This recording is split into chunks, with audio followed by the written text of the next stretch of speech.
Ito ay rated SPG. Striktong patnubay at gabay ng magulang ang kailangan. Maaaring may masiselang tema, lengguwahe, karahasan, sexual, horror o droga na hindi angkop sa mga... Patuloy ngang kinukuha nga ni Rika ang loob nga nito ni Mayumi upang ngang makahingi nga siya ng pondo sa resort project niya at pinalalabas pa nga ni Rika na masamang tao nga itong si Ikit. Ngunit hindi nga gaya ni Gani, itong si Mayumi ay alam na nga kung sino nga ang masama, ito ngang si Rika.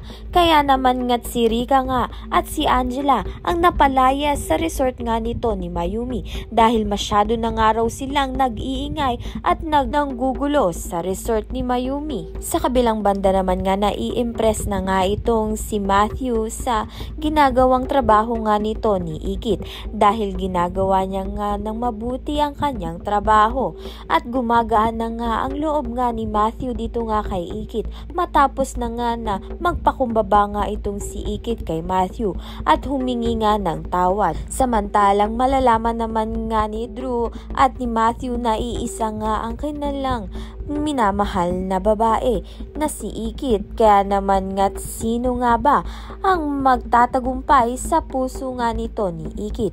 Ito nga bang si Drew o si Matthew na parehas nga silang nagmamahal nga dito kay Ikit at handa ngang bigyan ng magandang buhay itong si Ikit na kay Ikit na nga lang yon kung sino nga ang mapipili nga niyang mamahalin niya.